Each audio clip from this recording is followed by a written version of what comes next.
Olá, exploradores da história e do conhecimento. Sejam bem-vindos ao nosso canal. Hoje, vamos mergulhar fundo em uma das histórias mais dramáticas e impactantes de todos os tempos. Uma narrativa que envolve lealdade, desilusão e uma traição que não apenas mudou o curso da história, mas também moldou o destino espiritual de bilhões de pessoas. Estamos falando de Judas Iscariotes e as infames 30 moedas de prata. Quem era Judas, afinal? Ele não era um estranho ou um inimigo declarado. Pelo contrário, era um dos 12 apóstolos, um membro do círculo mais íntimo de Jesus. Ele caminhou ao lado do Mestre, ouviu seus ensinamentos, testemunhou seus milagres. A Bíblia nos conta que Judas era o tesoureiro do grupo, aquele que cuidava da bolsa de dinheiro, uma posição de confiança, mas que, segundo o Evangelho de João, ele já vinha usando para seus próprios interesses. Isso já nos dá uma pista da complexidade do seu caráter. Não era um homem simples, mas alguém com conflitos internos profundos. A pergunta que ecoa há 2000 anos é: por quê? Por que Judas traiu Jesus? As teorias são muitas e fascinantes. A mais conhecida, claro, é a ganância. O Evangelho de Mateus narra que Judas foi até os principais sacerdotes e perguntou: "O que me darão se eu o entregar a vocês?" A resposta foi o preço de um escravo ferido, 30 moedas de prata. Para muitos, essa é a explicação final. Uma simples e trágica transação financeira. Mas será que foi só isso? Outros estudiosos sugerem motivações mais complexas. Uma teoria popular é a da desilusão política. Muitos judeus da época esperavam um Messias guerreiro, um líder que os libertaria do domínio romano com poder e espada. Talvez Judas, vendo Jesus pregar sobre amor, perdão e um reino que não é deste mundo, tenha se sentido frustrado.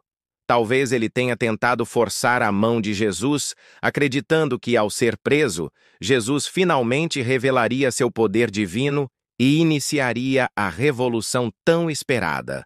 Uma aposta desesperada que deu terrivelmente errado. Há ainda outra perspectiva, mais teológica, que vê Judas como uma peça inevitável no plano divino.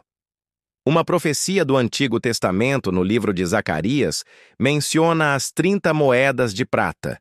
Seria Judas apenas um instrumento do destino, predestinado a cumprir seu papel trágico para que a crucificação e a ressurreição pudessem acontecer. Essa ideia levanta questões profundas sobre livre-arbítrio e predestinação. Judas teve escolha, ou ele estava apenas interpretando um roteiro já escrito? É um debate que continua até hoje. Independentemente da motivação, o ato em si é carregado de simbolismo. O cenário é o jardim do Getsêmani, um lugar de oração e angústia. Jesus sabia o que estava por vir. E então, Judas chega, não com violência, mas com um gesto de amizade. Um beijo. Aquele que eu beijar é esse. Prendam-no. O beijo, um símbolo universal de afeto e confiança, foi pervertido, transformado na marca da traição. É uma imagem poderosa que ilustra a profundidade da perfídia. Jesus, em sua infinita sabedoria, o recebe com uma pergunta dolorosa. Amigo, a que vieste? E o que aconteceu com Judas depois? O remorso foi imediato e avassalador. O peso do que ele fez o esmagou. O Evangelho de Mateus nos conta que, ao ver que Jesus fora condenado, Judas se arrependeu.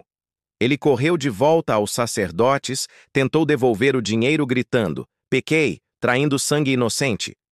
Mas eles friamente responderam: "Que nos importa?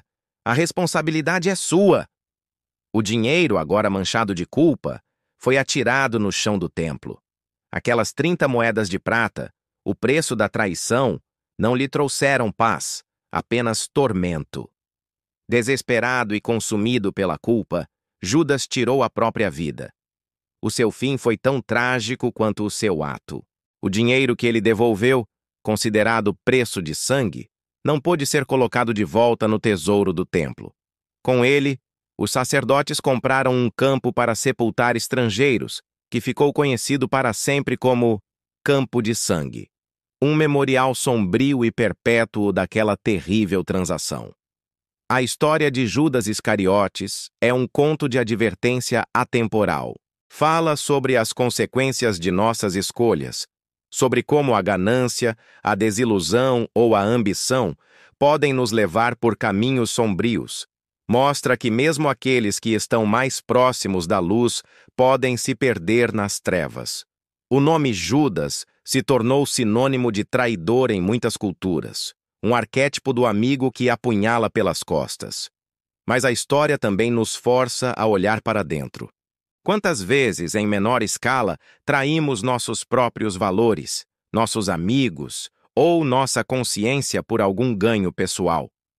A narrativa de Judas nos convida a uma profunda reflexão sobre lealdade, integridade e, acima de tudo, sobre as complexas motivações que movem o coração humano.